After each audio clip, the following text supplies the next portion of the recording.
جی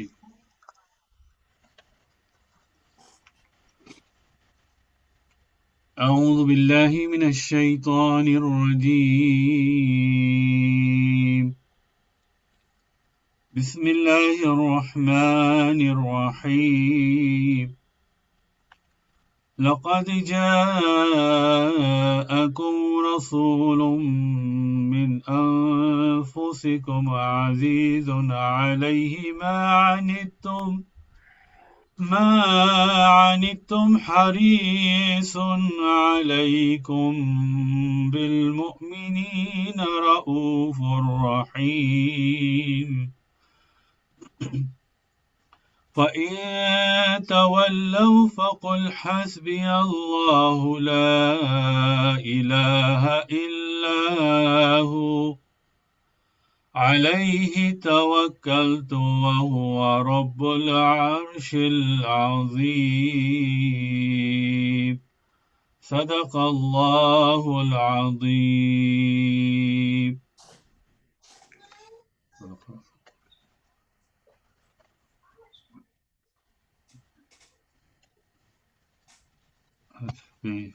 نعت شریف کے بھی چند اشعار پیش کر اجازت ہے.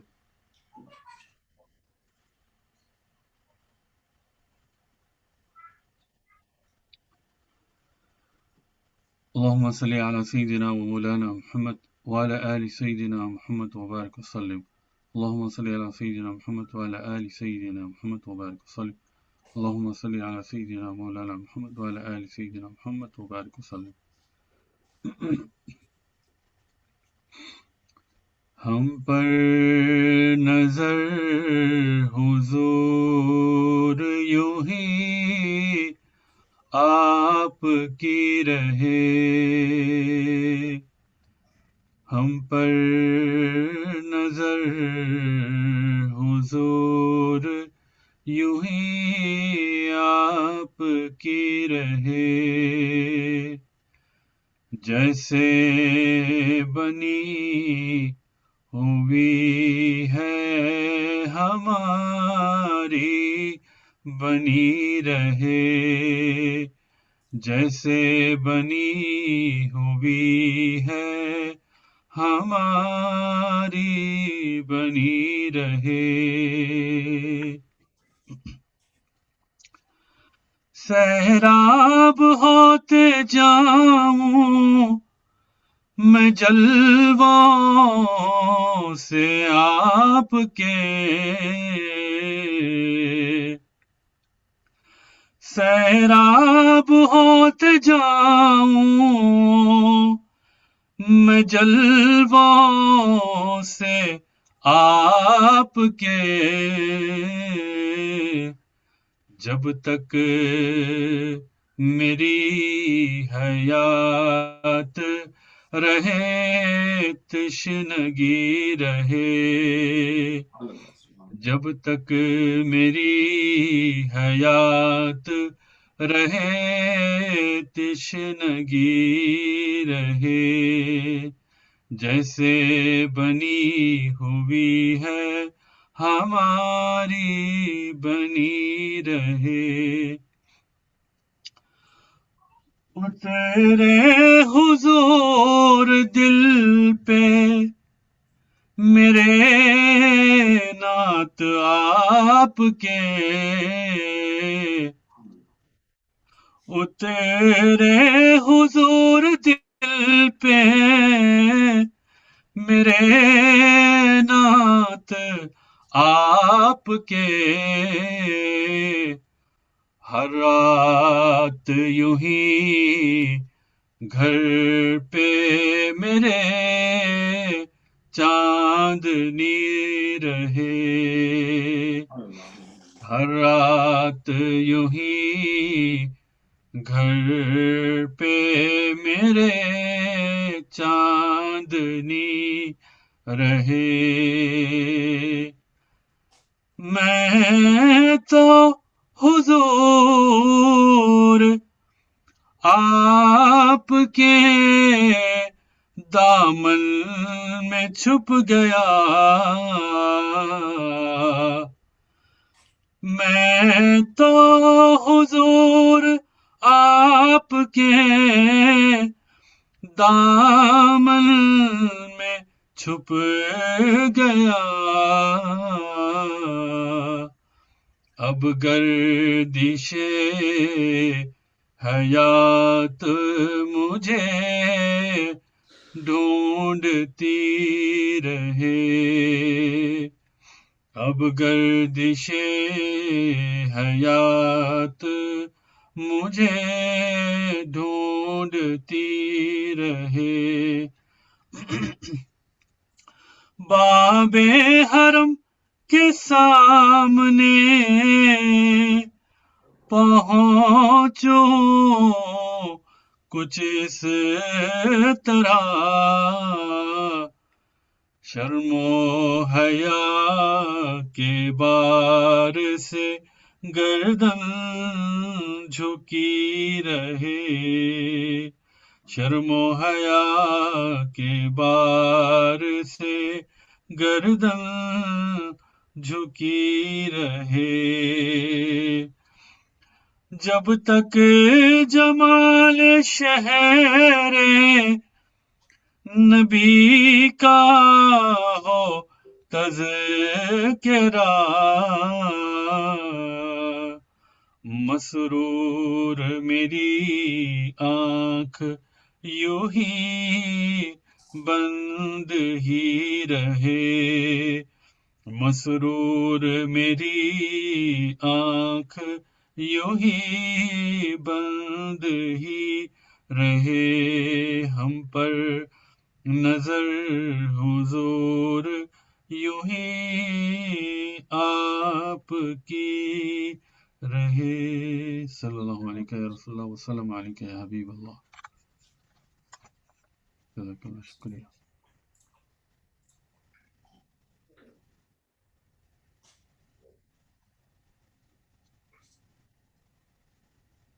جی اللہم صلی علی سیدنا، آپ پڑھیں گے حدیث شریف؟ آپ کیا؟ ہاں آپ پڑھیے تھوڑا۔ اللہم صلی علی سیدنا مولانا محمد وعلی اصحابہ اجمعین۔ باب ما جاء في صلاة الوسطى انها العصر وقد قیل انها الظہر۔ نماز وسطی سے مراد نماز عصر ہے، ایک قول کے مطابق اس سے مراد نماز ظہر ہے۔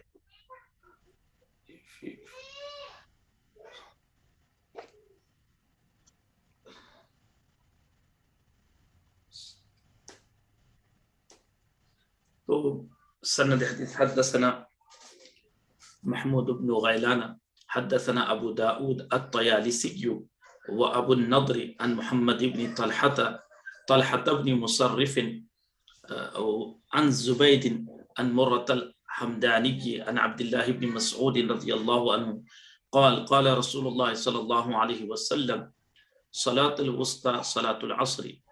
حکم حدیث، قال ابو عیسیٰ هذا حدیث حسن صحیح۔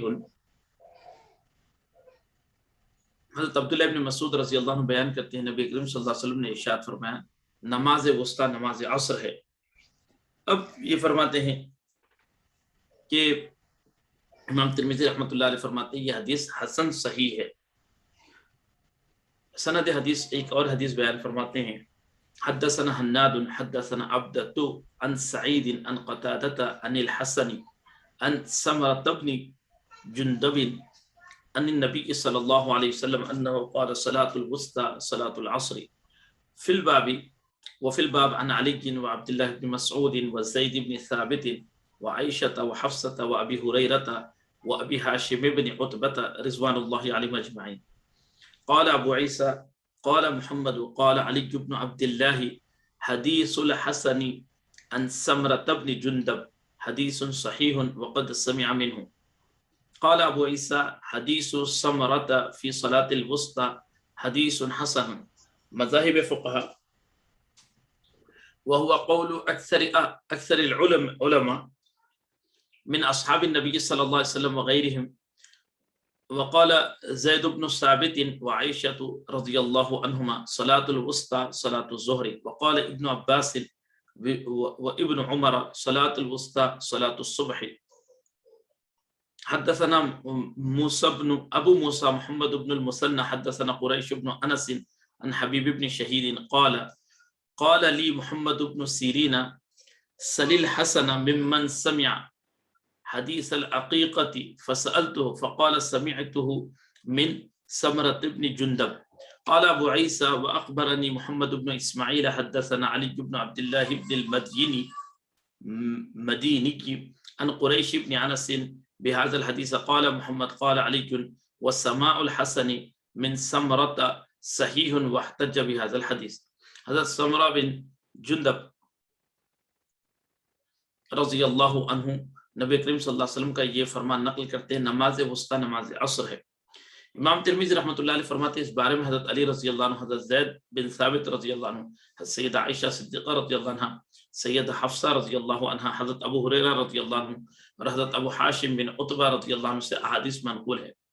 امام ترمذی فرماتے ہیں، امام محمد بن اسماعیل فرماتے ہیں، علی بن عبداللہ فرماتے ہیں، حسن بصری نے حضرت سمرہ بن جندب رضی اللہ عنہ سے جو روایت نقل کی ہے وہ حدیث صحیح ہے۔ سمرہ بن جندب جو حدیث روایت نقل کی ہے وہ صحیح ہے۔ حضرت حسن بصری رضی اللہ عنہ نے حضرت سمرہ سے احادیث سنی ہے۔ امام ترمذی رحمۃ اللہ علیہ فرماتے ہیں نماز وسطیٰ کے بارے میں حضرت سمرہ سے منقول حدیث حسن ہے۔ نبی کریم صلی اللہ علیہ وسلم کے اصحاب اور دیگر اہل علم میں سے اکثر اسی بات کے قائل ہے نماز وسطیٰ سے مراد نماز عصر ہے۔ حضرت زید بن ثابت اور حضرت ام المؤمنین عائشہ صدیقہ رضی اللہ عنہ فرماتے ہیں نماز وسطیٰ سے مراد نماز ظہر ہے۔ حضرت عبداللہ ابن عباس اور حضرت عبداللہ ابن عمر رضی اللہ عنہما فرماتے ہیں نماز وسطیٰ سے مراد صبح کی نماز ہے۔ حبیب بن شہید بیان کرتے ہیں محمد بن سیرین نے مجھ سے کہا تم حسن بصری سے دریافت کرو انہوں نے عقیقے سے متعلق حدیث کس سے سنی ہے؟ میں نے ان سے دریافت کیا تو انہوں نے جواب دیا میں نے حضرت سمرہ بن جندب کی زبانی سنی ہے۔ امام ترمذی فرماتے ہیں کہ امام محمد بن اسماعیل بخاری نے مجھے بتایا علی بن عبداللہ مدینی نے قریش بن انس رضی اللہ عنہ کے حوالے سے اس روایت کو نقل کیا۔ امام محمد بن اسماعیل بخاری فرماتے ہیں علی بن عبداللہ فرماتے ہیں حسن بصری رضی رحمۃ اللہ علیہ نے حضرت سمرہ بن جندب رضی اللہ عنہ سے احادیث سنی ہیں، یہ روایت درست ہے اور امام بخاری نے اس روایت کو دلیل کے طور پر بھی پیش کیا ہے۔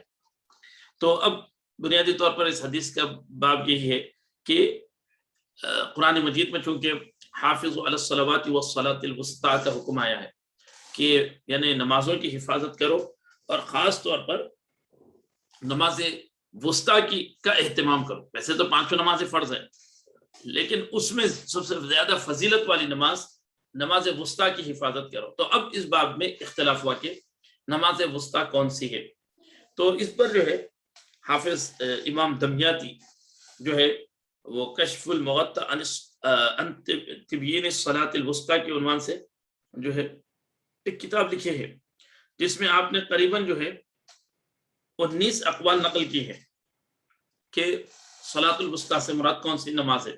تو امام جو ہے دمیاتی جو ہے یہ امام عز بن عبد السلام رحمۃ اللہ علیہ کے شاگرد ہوتے ہیں اور امام قسطلانی کے شاگرد ہوتے ہیں اور آپ کے شاگردوں میں امام جمال الدین مزی ہے، امام شمس الدین ذہبی ہے جن کو ہم امام ذہبی کہتے ہیں، اور امام تقی الدین سبکی ہے، اور آپ کی جو کتاب ہے شفاء السقام جو ہے فی زیارت خیر الانام صلی اللہ علیہ وسلم جو ہے بیماروں کا علاج رسول اللہ صلی اللہ علیہ وسلم کی زیارت میں، امام تقی الدین سبکی جو علامہ ابن تیمیہ کے رد پر کافی کتابیں رسائل لکھیں، اور اس طرح جو ہے امام ذہبی، امام تقی الدین سبکی، امام ابن سید الناس جو لغت کے بھی بہت بڑے ذی القدر امام ہیں، لنگوسٹک کے علم اللغہ کے، وہ یہ سب جو ہے امام دمیاتی کے شاگرد ہوتے ہیں۔ وہ جو ہے سو ایک کتاب لکھے ہیں کہ کشف المغطى عن تبیین الصلاۃ الوسطیٰ، یعنی نماز صلاۃ وسطیٰ کے بارے میں جو ہے جو پردہ ہے اس کو ہٹانے کا بیان۔ تو آپ نے جو ہے اس عنوان سے جو کتاب لکھے ہیں تقریباً اس میں 19 اقوال کو ذکر فرمائے ہیں، کشف المغطى فی تبیین الصلاۃ الوسطیٰ کہ صلاۃ وسطیٰ کون سی ہے۔ تو اب خلاصہ یہ ہے کہ ان اقوال میں ائمہ مذاہب کے مطابق امام شافعی سے ایک روایت ہے کہ یہ نماز فجر ہے، اور امام مالک سے روایت ایک قول کے مطابق یہ نماز ظہر ہے، جیسا حضرت زید بن ثابت رضی اللہ عنہ کا قول ہے، حضرت ام المؤمنین عائشہ صدیقہ رضی اللہ عنہ کا قول ہے۔ لیکن امام ابو حنیفہ رحمۃ اللہ علیہ اور اکثر علماء کے نزدیک یہ نماز عصر ہے، صلاۃ الوسطیٰ سے مراد نماز عصر ہے، اور امام ترمذی کا بھی یہی نقطہ نظر ہے، اسی لیے وہ یہ ساری روایتوں کو نقل کرتے ہیں۔ تو سب سے پہلے تو یہ ہے کہ اس روایت کے راوی حضرت عبداللہ ابن مسعود رضی اللہ عنہ ہیں، تو جو ہے آپ کا شمار افقہ الصحابہ میں آتا ہے، یعنی فقہا میں بہت ہی جل قدر مقام رکھنے والے، اور بہت ہی یعنی بہت بڑے فقیہ صحابی تھے۔ حضرت سیدنا علی رضی اللہ عنہ جب کوفہ تشریف لے گئے اور کوفہ کو اپنا دارالخلافہ بنائے، تو حضرت علی رضی اللہ عنہ کا ایک گلی سے گزر ہوا تو وہاں خواتین کو دیکھے کہ علمی مسائل پر گفتگو کر رہے تھے، لیڈیز کو، تو حضرت سیدنا علی رضی اللہ عنہ نے کہا کہ رحم اللہ ابن مسعود ملأ الکوفۃ بالعلم، فرمائے کہ اللہ تعالیٰ عبداللہ ابن مسعود پر رحم فرمائے کہ عبداللہ ابن مسعود نے جو ہے کوفہ کو علم سے بھر دیا۔ حضرت سیدنا علی رضی اللہ عنہ کا یہ ارشاد پاک ہے۔ تو حضرت عبداللہ ابن مسعود رضی اللہ عنہ بڑے جل قدر صحابہ میں ہیں، اور سابقون الاولون میں آپ کا شمار ہوتا ہے، اور آپ کے قبولیت اسلام کا ہی واقعہ ایسا ہے کہ حضرت ابوبکر صدیق رضی اللہ عنہ کے ساتھ سرکار تشریف لے گئے، حضرت عبداللہ ابن مسعود رضی اللہ عنہ قریش مکہ کے ایک سردار کے بکریاں چراتے تھے، تو آپ سے کہا گیا کہ بکریوں میں دودھ ہے کیا؟ تو کہے کہ دودھ ہے لیکن مجھے اجازت نہیں ہے کسی کو دینے کی۔ تو حضور علیہ الصلوۃ والتسلیم نے فرمایا ایک بکری لاؤ جس کے تھن سوکھے ہوئے ہیں، جس میں دودھ نہیں ہے۔ تو حضرت عبداللہ ابن مسعود رضی اللہ عنہ وہ مینڈے کو لے کر آئے، بکری کو لے کر آئے، تو وہ بکری مینڈا بھی نہیں، بکری کو لے کر آئے، تو حضور علیہ الصلوۃ والتسلیم جو ہے اس کے تھن پر ہاتھ پھیرتے ہی جو ہے وہ بکری سے دودھ سے پر ہو گئی۔ تو حضور علیہ الصلوۃ والتسلیم ایک برتن منگوائے اور اس میں دودھ نکال کر رسول اللہ صلی اللہ علیہ وسلم بھی نوش فرمائے، حضرت ابوبکر صدیق رضی اللہ عنہ بھی نوش فرمائے، اور غالباً حضرت عبداللہ ابن مسعود بھی نوش کیے۔ اس کے بعد پھر حضور علیہ الصلوۃ والتسلیم اس بکری کے تھن پر ہاتھ پھیرتی اس کے تھن سوکھ گئے۔ تو حضرت عبداللہ ابن مسعود رضی اللہ عنہ نے کہا کہ مجھے بھی یہ علم سکھائیے کہ آپ کیسا کیے، مجھے بھی یہ علم سکھائیے آپ۔ تو حضور علیہ الصلوۃ والتسلیم نے فرمایا تم سیکھے سکھائے ہو، ماشاءاللہ تم آلریڈی سیکھے سکھائے ہوئے ہو، یہ چیز فرمائے حضور علیہ الصلوۃ والتسلیم۔ اور جب ابتدائی اسلام تھا تو صحابہ کرام میں گفتگو ہوئی کہ بھائی قریش مکہ کے سامنے قرآن کون پیش کریں گے؟ تو حضرت عبداللہ ابن مسعود رضی اللہ عنہ نے کہا میں پیش کروں گا۔ تو بولے کہ بھائی یہ بہت خطرے کی بات ہے، بولے نہیں کچھ بھی ہو جائیں گے، اس لیے آپ کو سب سے پہلا خطیب بھی کہا گیا۔ تو آپ جا کر قریش مکہ کے درمیان بلند آواز سے قرآن کی تلاوت کی، تو وہ سب آپ پر حملہ کی اور آپ اتنا زدوں کو یہ کہ بتاتے ہیں کہ جسم سے جو ہے خون رسنے لگا، بہنے لگا۔ پھر دوسرے دن بھی آپ ارادہ کیے تو ساتھیوں نے کہا نہیں ضرورت نہیں ہے، بلکہ منع کر دیا۔ تو یعنی ایسے جرأت مند بھی اور ایسے قرآن مجید کے عاشق بھی، حضرت عبداللہ ابن عمر رضی اللہ عنہما کہتے ہیں جب سے یہ حدیث سنا ہوں کہ حضور علیہ الصلوۃ والتسلیم نے فرمایا کہ 4 لوگوں سے قرآن لو، عبداللہ ابن مسعود، معاذ بن جبل، حضرت ابی بن کعب، اور جو ہے سالم مولا حذیفہ غالباً، اس چوتھے نام میں مجھے شبہ ہو رہا ہے۔ تو یہ 4 لوگوں سے حدیث لینے کے لیے حضور نے فرمایا۔ تو حضرت عبداللہ ابن عمر رضی اللہ عنہما کہتے ہیں حضرت عمر کے فرزند، مجھے اس وقت سے جو ہے حضرت عبداللہ ابن مسعود سے محبت ہے کہ جب سے سرکار نے فرمایا 4 لوگوں سے قرآن لو یعنی سیکھو، تو حضرت عبداللہ ابن مسعود رضی اللہ عنہ جو ہے یعنی قرأت کے بھی فقہ کے بڑے جلقدر ائمہ میں آپ کا صحابہ کرام میں شمار ہوتا تھا، اور احناف کی حنفی مسلک کی اکثر بنیاد جو ہے مسائل جو ہے اجتہادات یا اصول جو ہے فقہ کے، وہ سیدنا مولا علی رضی اللہ عنہ اور حضرت عبداللہ ابن مسعود رضی اللہ عنہ کے اجتہادات اور آپ کے قوانین پر مبنی ہیں۔ احناف کا جو ہے اکثر پورا سرمایہ یہ 2 حضرات کے اوپر جو ہے بیس کرتا ہے۔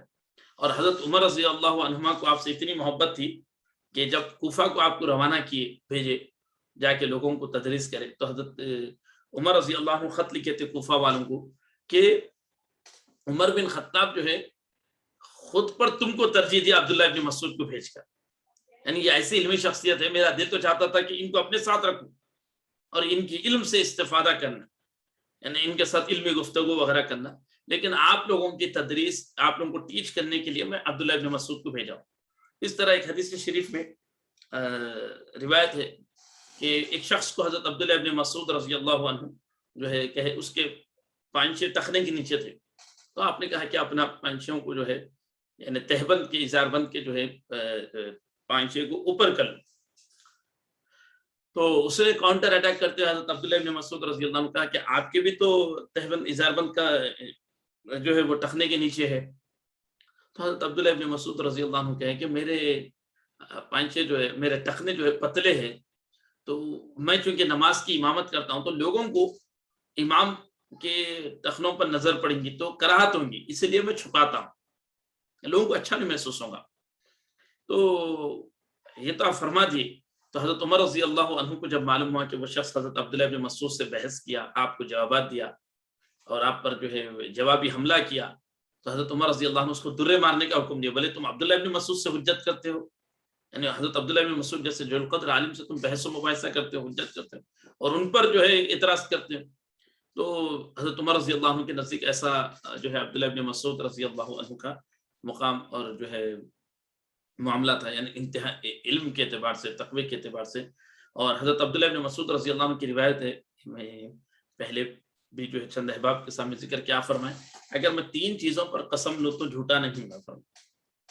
اور پھر کہا اگر چوتھی چیز پر بھی قسم لے لوں تو جھوٹا نہیں ہوں گا. تو آپ کہیں کہ سب سے پہلی چیز ایک یہ ہے کہ اللہ تعالیٰ جس کو اسلام میں حصہ دیا اس کو ان لوگوں میں، وہ لوگوں کے حصے میں شریک نہیں کریں گا جو اسلام سے محروم ہے. اگر میں یہ قسم لوں کہ اللہ نے جس کو اسلام کی میں حصہ عطا فرمایا ان جیسا نہیں کریں گا جن کو اسلام میں حصہ نہیں ہے. تو حضرت عبداللہ ابن مسعود کہتے ہیں میں اگر اس بات پر قسم لے لوں تو میں جھوٹا نہیں ہوں گا. دوسری چیز آپ یہ فرمائیں، میں اگر اس بات پر بھی قسم لوں کہ اللہ تعالیٰ جس سے محبت کیا دنیا میں، جس کو اپنا محبوب بنایا، آخرت میں اس کا معاملہ کسی دوسرے کے سپرد نہیں کریں گے، یعنی اس کا معاملہ خود حق سبحانہ و تعالیٰ اس کے معاملے کا فیصلہ فرمائیں گے اور اس کے سے باس پور سوال جواب گرفت عذاب کوئی بھی چیز دوسروں کے سپرد نہیں کریں گے. حق سبحانہ و تعالیٰ اپنے دست قدرت میں اس کا معاملہ رکھیں گے. تو اس بات پر بھی قسم لے لوں تو میں جھوٹا نہیں. اور تیسری چیز فرمائیں کہ میں اس بات پر اگر قسم لوں کہ انسان جس سے محبت کرتا ہے آخرت میں اس کا حشر اسی کے ساتھ ہوگا، اگر قسم لے کر کہوں تو میں اس بات میں بھی جھوٹا نہیں ہوں گا کہ میری قسم غلط نہیں ہوگی.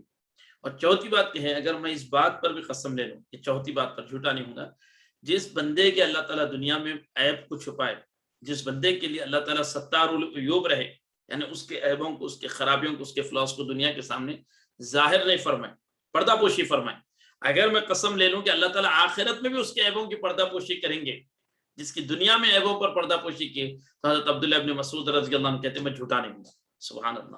یعنی اللہ تعالیٰ سے ہم بھی گمان، حسن ظن اور گمان رکھتے ہیں کہ اللہ تعالیٰ جو ہے ہمارے عیوب جو دنیا میں اللہ نے پردہ فرمایا ہے وہ آخرت میں بھی یقیناً پردہ فرمائیں گے.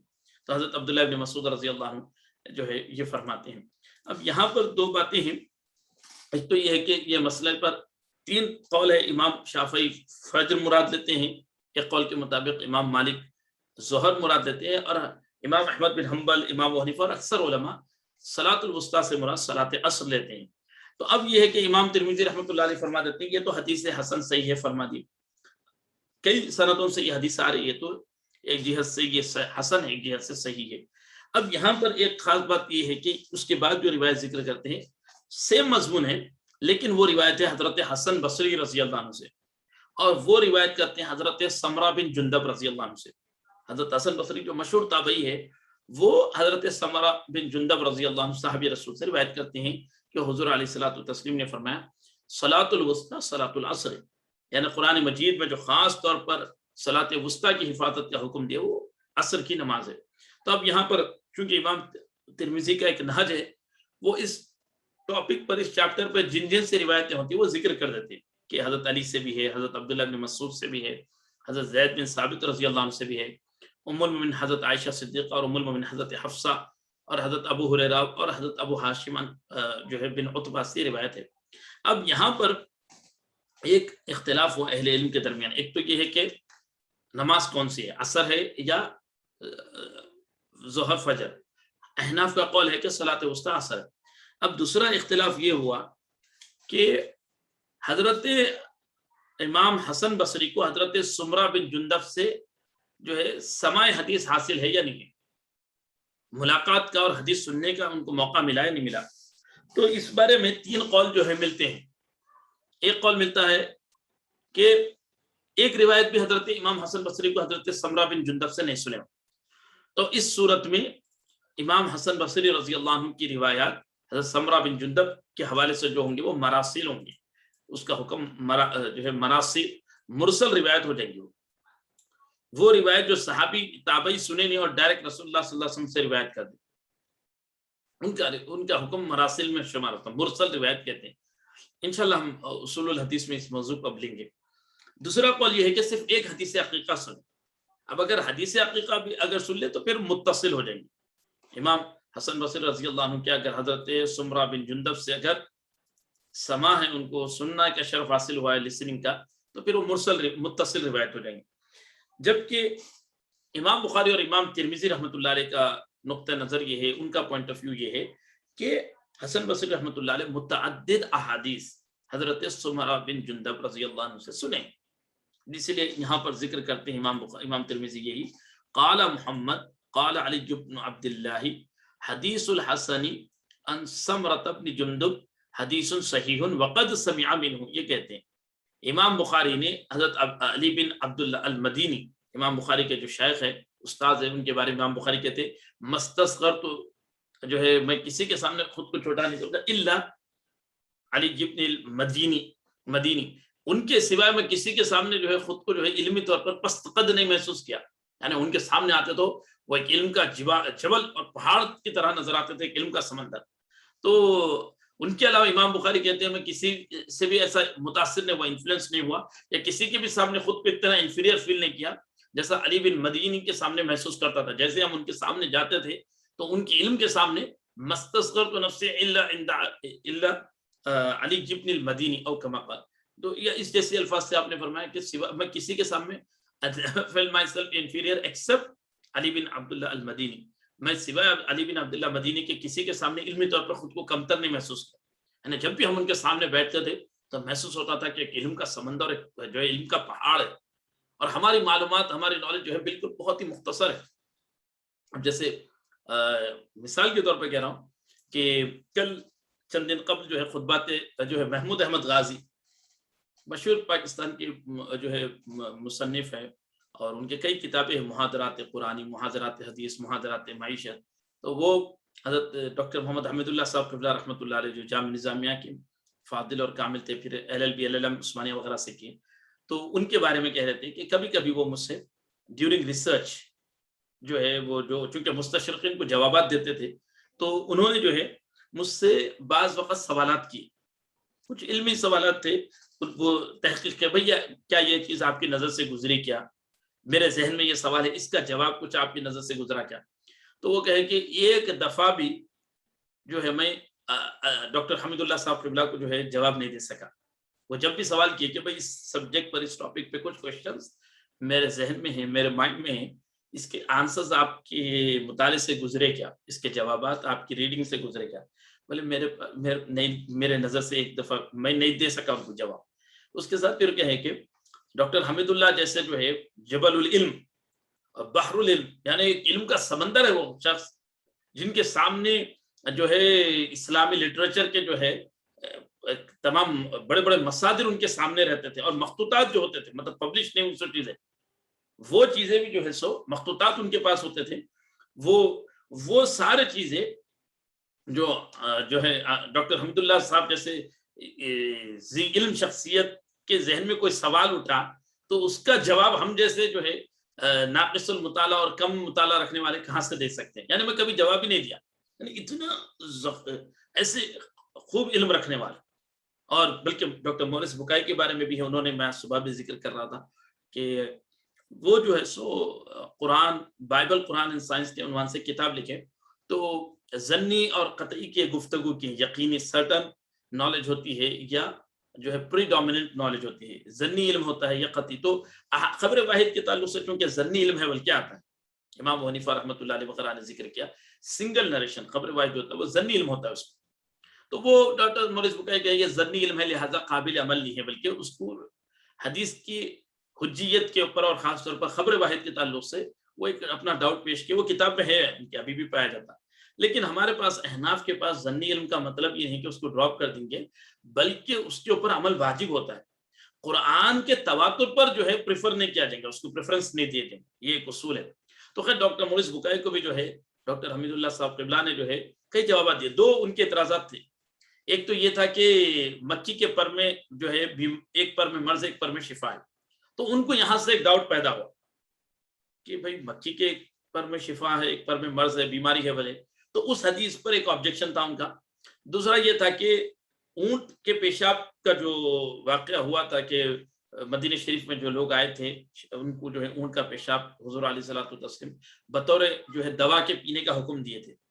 تو یہ دو حدیثوں کی بنیاد پر وہ حدیث کے ظنی ہونے کی بحث کرتے ہوئے جو ہے حدیث کی حجیت اور حدیث کی جو ہے ثقاہت کے اوپر ان کو شبہ تھا۔ تو ڈاکٹر حمید اللہ صاحب قبلہ جب ان کو جوابات دیے تو پھر وہ اپنے اس پوائنٹ آف ویو سے جو ہے پیچھے ہٹ گئے، وہ مطلب ریویو کرتے ہوئے اپنے پوائنٹ آف ویو سے پیچھے ہٹ گیا اور اس کو رجوع کر لیا اپنے اس قول سے۔ تو بہرحال یہ ہے کہ بتانا یہ کہ ایسی علمی شخصیت ہے ڈاکٹر محمد حمید اللہ صاحب، تقریباً ہزاروں لوگ ان کے دست برکت پر اسلام قبول کیے، تو یعنی انتہائی ذی علم۔ تو ایسا ہوتا ہے کہ بعض اساتذہ بعض علماء کے سامنے جب ہم رہتے ہیں جاتے ہیں تو بالکل جو ہے ایک بالکل خود کو انفیریئر سمجھتے ہیں، حالانکہ ہمارا مطالعہ کسی قدر وسیع ہو۔ تو حضرت امام بخاری کہتے ہیں کہ میں عبداللہ ابن مسعود رضی اللہ عنہ کے حضرت علی بن مدینی کے جب بھی روبرو گیا خود کو بہت انفیریئر فیل کیا کہ تو وہ کہتے ہیں کہ حضرت حسن بصری رضی اللہ عنہ کو حضرت سمرہ بن جندب رضی اللہ عنہ سے سما ہے، وہ سنے ہیں حدیثیں، ایسا نہیں کہ بغیر سنے روایت کر دی۔ تو اب پھر امام ترمذی رحمۃ اللہ علیہ اس قول کو ذکر کرتے ہیں، قال علی جو ہے یہاں پر قال محمد، جب بھی امام بخاری امام ترمذی قال محمد کہتے ہیں تو وہاں مراد امام بخاری ہوتے، محمد بن اسماعیل البخاری۔ قال علی والسماع الحسن من سمرۃ صحیح، امام بخاری کہتے ہیں کہ امام علی بن مدینی کہتے ہیں حسن بصری رضی اللہ عنہ کا سمرہ بن جندب رضی اللہ عنہ سے جو سما ہے وہ ثابت ہے۔ واحتج بہذا الحدیث، اور حضرت جو ہے امام علی بن مدینی نے اس حدیث سے استدلال کرتے ہوئے دلیل دیتے ہوئے کہ دیکھو حضرت امام حسن بصری رضی اللہ عنہ جو جل قدر تابعی ہے وہ حضرت سمرہ بن جندب سے حدیث سنے۔ تو اب یہاں پر ایک ہے متصل اور منقطع جو ہے مرسل۔ متصل وہ روایت ہے جس کی سند بالکل اتصال ہے، ایک راوی بھی ڈراپ نہیں ہوا، تابعی بھی جو ہے صحابی سے سنے تو اس کو متصل کہتے ہیں، اس روایت کو کنٹینیوڈ چین۔ یہ تو بالکل ثابت ہے کہ ایک بھی راوی نہ چھوٹے۔ مرسل روایت وہ ہے جس میں تابعی جو ہے اپنے سے اوپر کے تابعی کو ڈراپ کر کے ڈائریکٹ صحابی سے روایت کرے، یا پھر جو ہے رسول اللہ صلی اللہ علیہ وسلم سے روایت کرے۔ مرسل روایت وہ ہے جیسے اب یہاں پر ہم دیکھ سکتے ہیں،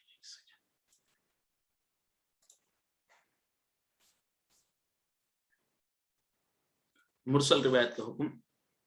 اچھا، مرسل روایت کہتے ہیں آخر سند سے، اصل میں سند کی بگننگ جو ہے محدث کے پاس سے جب سند شروع ہوتی ہے تو اس کو ابتدائی سند کہتے ہیں، اور آخر سند جو ہے جب سند ختم ہوتے رہتی ہے صحابی یا تابعی کے پاس تو اس کو آخر سند کہتے ہیں۔ آخر سند سے تابعی کے بعد کوئی راوی چھوڑ دیا گیا ہو تو اس حدیث کو مرسل اور اس عمل کو ارسال کہتے ہیں۔ جیسے تابعی کا یہ کہنا ہے کہ رسول اللہ صلی اللہ علیہ وسلم نے فرمایا، اگر تابعی جو ہے اپنے سے اوپر کے تابعی کو ڈراپ کر دے یا صحابی کو ڈراپ کر دے تو پھر وہ روایت جو ہے تابعی کو ڈراپ کر دے یا صحابی کو ترک کر دے تو وہ روایت مرسل ہو جاتی ہے، اس کو مرسل روایت کہتے ہیں۔ اب فائدہ یہ ہے کہ کبھی مرسل اور منقطع ایک ہی معنی میں استعمال ہوتے ہیں، مگر زیادہ مشہور پہلی ہی اصطلاح ہے۔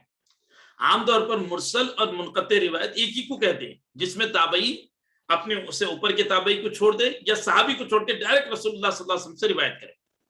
اب حدیث مرسل مقبول اور حجت ہے یا نہیں ہے، حدیث مرسل ایکسپٹڈ ہے یا ریجیکٹڈ ہے، تو اس باب میں اس ٹاپک پر اس کانسیپٹ میں ائمہ اکرام کے درمیان اختلاف ہے۔ جمہور محدثین کے نزدیک اس میں توقف کیا جائے گا۔ جمہور محدثین کہتے ہیں ہم یہاں پر توقف کریں گے کیونکہ ساقط راوی کا ثقہ یا غیر ثقہ ہونا معلوم نہیں ہے، اس لیے کہ کبھی ایک تابعی دوسرے تابعی سے روایت کرتا ہے، تابعی میں ثقہ اور غیر ثقہ دونوں طرح کے لوگ ہیں۔ تو اب اگر تابعی جو ہے راست صحابی سے روایت کر رہے ہیں اور اپنے درمیان کے ان سے پہلے کے اوپر کے ایک صحابی کو ڈراپ کر تابعی کو چھوڑ دیے، اسکپ کر کے ڈائریکٹ جو ہے صحابی سے روایت کر دی.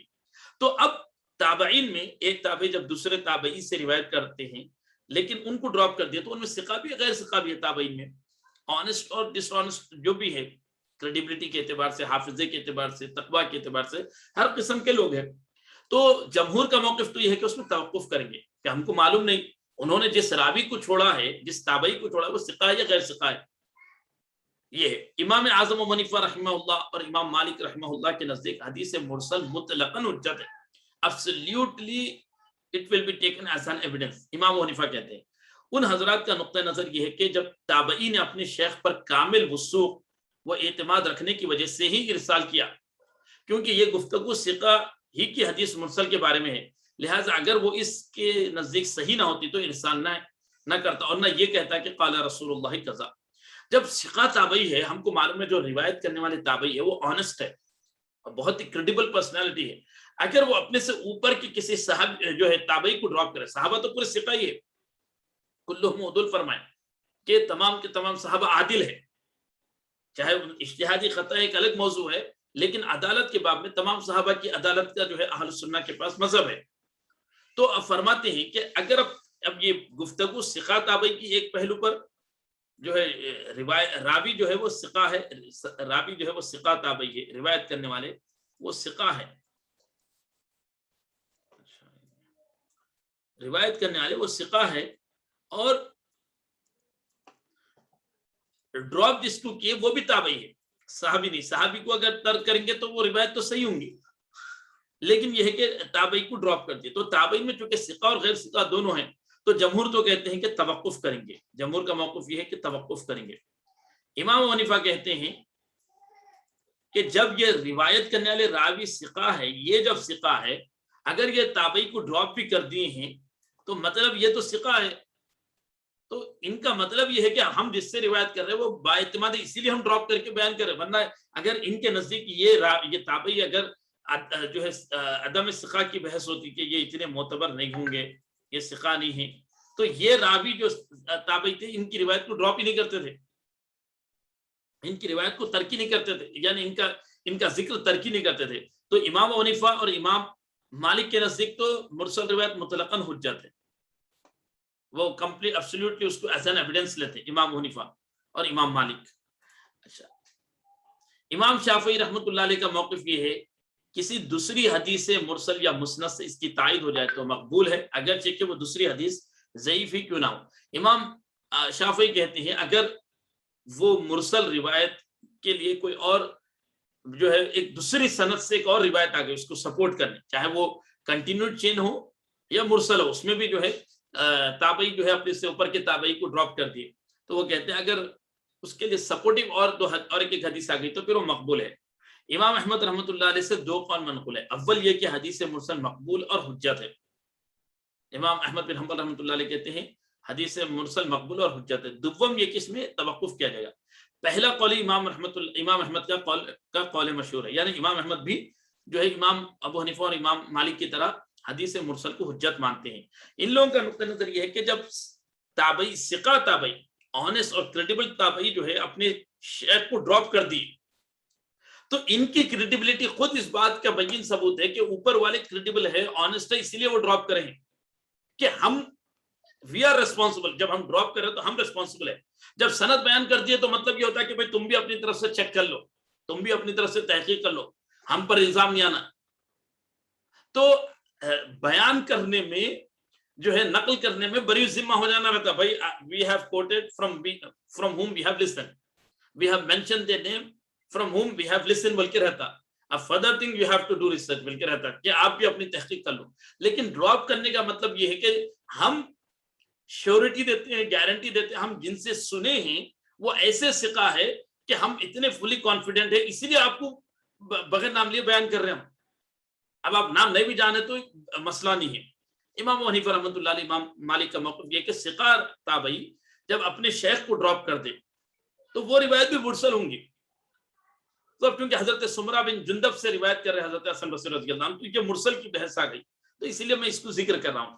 کہ جو جن لوگوں کے نزدیک مرسل روایتیں ہوتی ہے حضرت حسن بصری کی، حضرت سمرہ بن جندب، امام جو ہے بخاری اور امام ترمذی کے مطابق تو وہ متصل ہے، مسند ہے، کنٹینیوڈ چین ہے، کیونکہ امام بخاری اور امام ترمذی کہتے ہیں کہ علی بن مدینی نے کہا کہ حضرت امام حسن بصری کو حضرت سمرہ بن جندب سے سماع حاصل ہے، سماع حدیث ہے، he listened from سمرہ بن جندب رضی اللہ عنہ. تو پھر وہاں پر تو کوئی آرگومنٹ نہیں ہے. لیکن جن لوگوں نے مرسل کہا تو مرسل کہتے کس کو ہے، مرسل روایت کا حکم کیا ہے، ہم یہ اس لیے اس موضوع کو لے رہے ہیں. یہ سارا اختلاف اس وقت ہے کہ جب کہ یقینی طور پہ معلوم ہو کہ وہ تابعی صرف ثقات ہی سے ارسال کرتا ہے. اگر اس کی عادت ثقہ و غیر ثقہ دونوں سے ارسال کرنے کی ہو تو بالاتفاق سب کے نزدیک اس کا حکم یہ ہے کہ اس میں توقف کیا جائے. اب یہ فرماتے ہیں کہ یہ جو گفتگو ہو رہی ثقہ راوی صرف ثقہ سے روایت کرتا ہے، ثقہ تابعی سے روایت کرتے ہیں، تو پھر یہ گفتگو ہے. امام احمد اور امام ابو حنیفہ، امام مالک، یہ تینوں کہتے ہیں کہ قبول کر لیں گے، کیونکہ جب ثقہ تابعی سے قبول کرنے کی عادت ہے، وہ کبھی بھی غیر ثقہ سے نہیں لیتے تھے حدیثیں، تو پھر ہم اب اگر وہ ڈراپ بھی کرتی ہے تو کوئی مسئلہ نہیں. امام شافعی کہتے ہیں کہ وہ ڈراپ کرتی ہے ثقہ سے لینے والے، لیکن اس کے ساتھ کوئی اور ایک سپورٹیو حدیث مل جائے، سپورٹیو چین مل جائے تو پھر ہم اس کو قبول کریں گے. اگر صرف ایسا نہیں ہے تو پھر نہیں قبول کریں گے. جمہور کہتے ہیں وہ ثقہ ہے اور ثقہ سے ہی روایت کرتے ہیں، لیکن وہ ڈراپ کرتی ہیں تو ہم احتیاطاً توقف کریں گے. تو فرما رہی کہ یہ ساری گفتگو صرف ثقہ سے روایت کرنے پر ہی ہے. یہاں پر اگر ہم اس کو اس انداز سے لے لیں،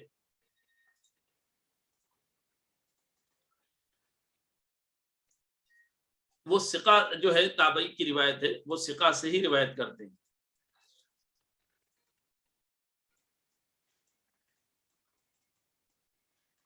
ثقہ تابعی ثقہ سے روایت کرتے ہیں، ثقہ تابعی سے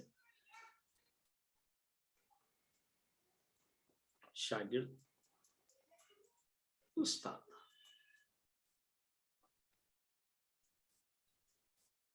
ثقہ تابعی روایت کرتے ہیں ثقہ تابعی سے. تو اب یہاں پر جو ہے سو 4 مذاہب ہوں گے. جمہور کا موقف یہ ہے، جمہور کہتے ہیں توقف کریں گے. امام ابو حنیفہ امام مالک کا موقف یہ ہے، امام مالک امام ابو حنیفہ امام مالک کہتے ہیں مطلقاً قبول کریں گے.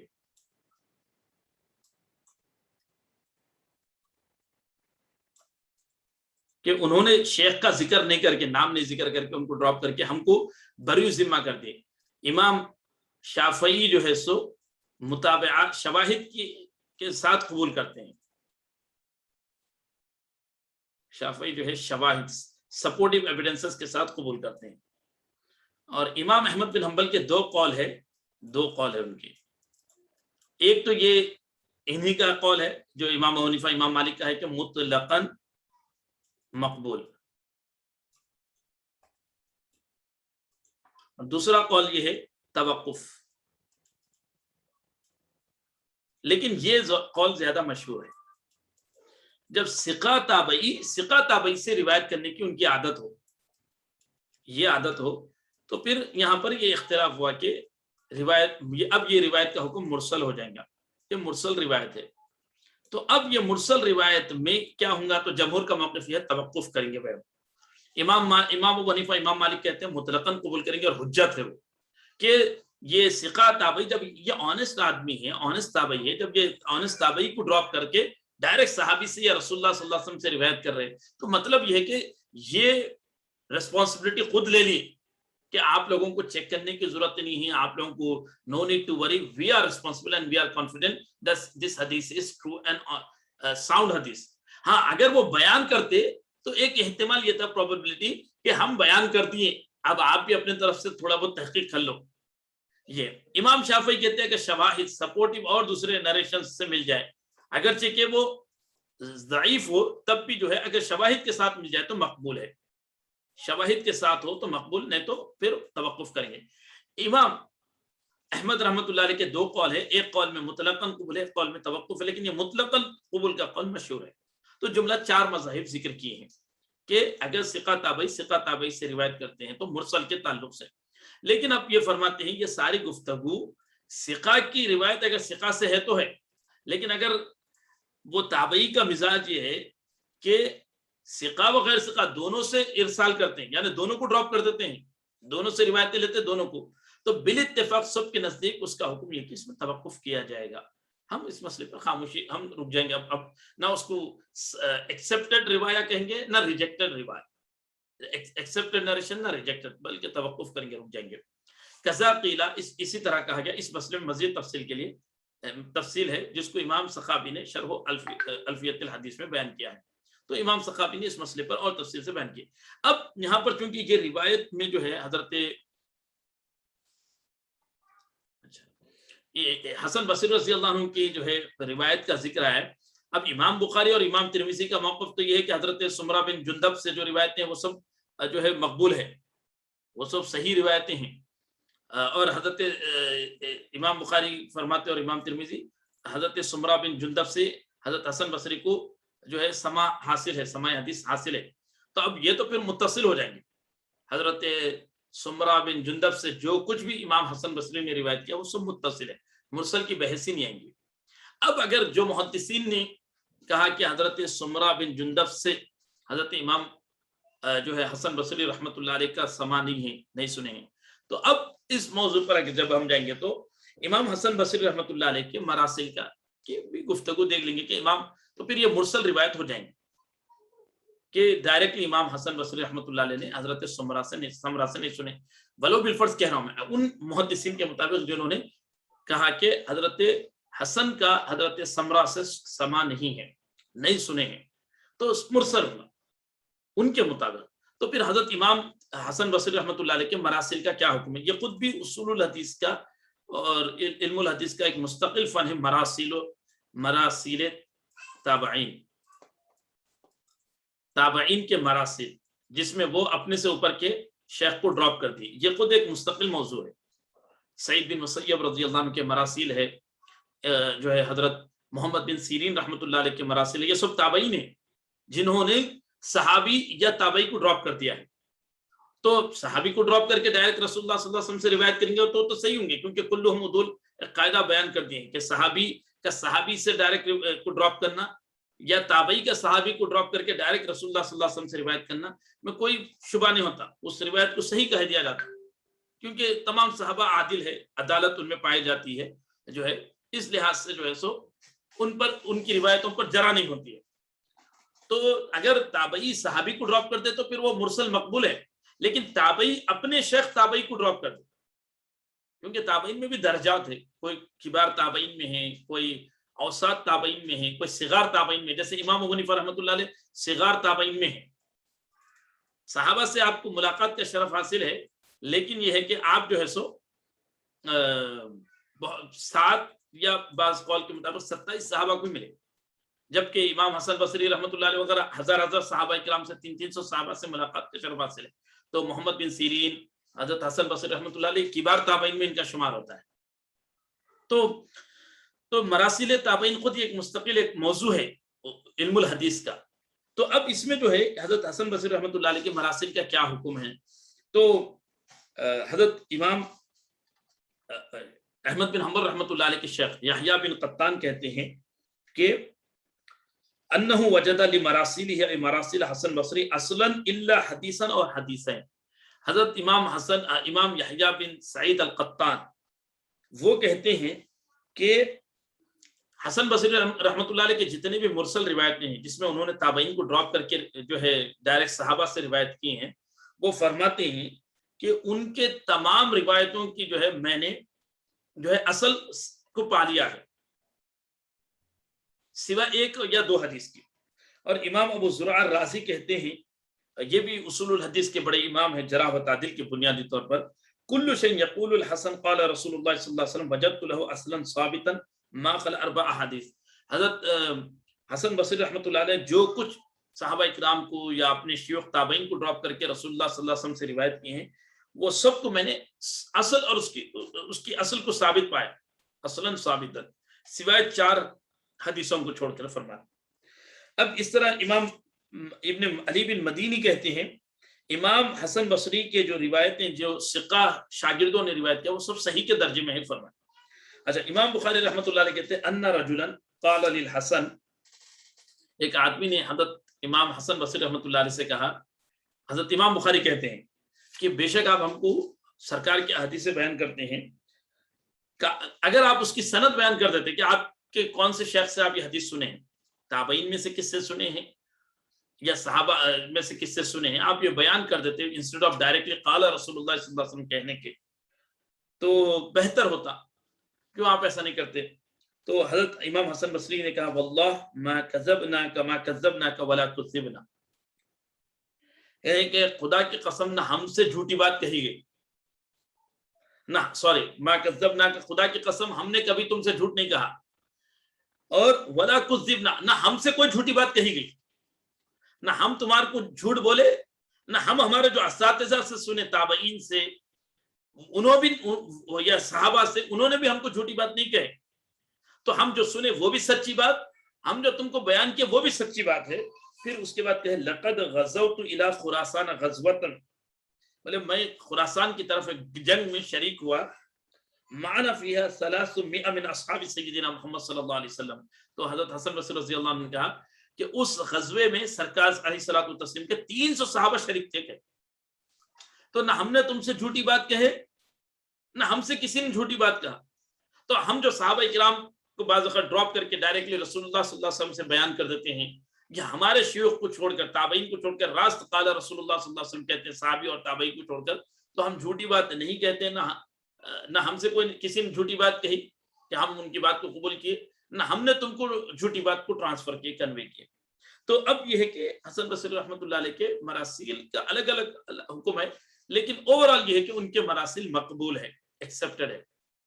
دوسری چیز یہ ہے کہ صحیح ستہ میں جو ہے حضرت حسن بصری رحمۃ اللہ علیہ کے 33 مرسل روایتیں پائی جاتی ہیں، جو ہے بخاری، مسلم، ترمذی، ابو داؤد، سنن نسائی، ابن ماجہ میں 33 جو ہے مراسل پائے جاتے ہیں.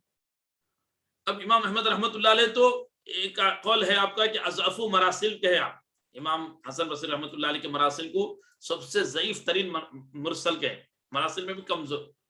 لیکن یہ ہے کہ امام علی بن مدینی اور ان کے خود شیخ حضرت یحییٰ بن سعید القطان اور اس طرح امام ابو زرع الرازی وغیرہ نے کہا ہم ان کے اصل کو پائے، بعض نے کہا ایک یا 2 حدیثوں کے اصل کو نہیں پائے، بعض نے کہا 4 حدیثیں. اور امام بخاری رحمۃ اللہ علیہ کو کہیں کہ حضرت حسن بصری رحمۃ اللہ چونکہ وہ خود ثقہ تابعی ہے، حضرت سیدنا مولا علی رضی اللہ عنہ کے تلامذہ میں سے، یہ خود بھی ایک محدثین کے نزدیک اختلافی موضوع ہے کہ حضرت حسن بصری رحمۃ اللہ علیہ کا سما حضرت مولا علی رضی اللہ عنہ سے ہے یا نہیں ہے. لیکن اندہ صوفیہ یہ ہے کہ حضرت حسن بصری رحمۃ اللہ علیہ کو حضرت سیدنا مولا علی رضی اللہ عنہ سے سماع حدیث حاصل ہے. اور اس طرح خرقے پر بھی آتا ہے کہ خرقہ خلافت جو ہے حضرت علی رضی اللہ عنہ سے پہنے یا حضرت امام حسن مجتبی رضی اللہ عنہ سے پہنے. تو جمہور چونکہ قادریہ سلسلہ اور چشتیہ سلسلے کا جو شجرہ طریقت ہے وہ حضرت حسن بصری رحمۃ اللہ علیہ کے وایا سیدنا مولا علی رضی اللہ عنہ تک پہنچتا ہے. تو صوفیہ کے نزدیک یہ ہے کہ حضرت حسن بصری رحمۃ اللہ علیہ جو ہے سیدنا مولا علی رضی اللہ عنہ کے تلامذہ میں سے. تو چونکہ وہاں پر بھی ایک گفتگو آتی ہے اس لیے میں بس اشارتاً یہ بات ذکر کیا. تو امام حسن بصری رحمۃ اللہ علیہ کے مراسیل کے اوپر یہ گفتگو، لیکن امام بخاری رحمۃ اللہ علیہ اور امام جو ہے ترمذی رحمۃ اللہ علیہ کے مطابق سمرہ بن جندب رضی اللہ عنہ سے جو روایت ہے حضرت سیدنا حسن بصری رحمۃ اللہ علیہ کی، وہ سب متصل ہے. یعنی حضرت حسن بصری رحمۃ اللہ علیہ کو حضرت سمرہ بن جندب سے ملاقات اور جو ہے شرف حاصل ہے، ملاقات کا، سماع حدیث کا شرف حاصل ہے. امام بخاری، امام مسلم. ایک جو ہے بعض محدثین کے مطابق یہ ہے کہ صرف حدیث عقیقہ، ایک حدیث ہے عقیقے کے موضوع پر، وہی ایک حدیث سننے کا شرف حاصل ہوا. امام بخاری، امام مسلم تو کہتے ہیں بہت سے حدیث سنے، سوری امام بخاری اور امام ترمذی، بخاری اور ترمذی کے مطابق تو کئی حدیثیں سنے، بعض کے مطابق صرف ایک حدیث کا ہے. اور محدثین کی ایک جماعت کہتی ہے کہ ان کو سماع حاصل نہیں ہے، حضرت سمرہ بن جندب سے سماع نہیں حاصل، سماع حدیث کا موقع نہیں ملا حضرت حسن بصری رحمۃ اللہ علیہ کو. یہ لیکن اب اس صورت میں ان کی روایت مرسل ہوں گی، سنگولر مرسل اور پلورل جو ہے مراسیل کہا جائے گا. تو مراسیل کا کیا حکم ہم یہ بھی ذکر کر دی کہ 4 مذاہب ہے.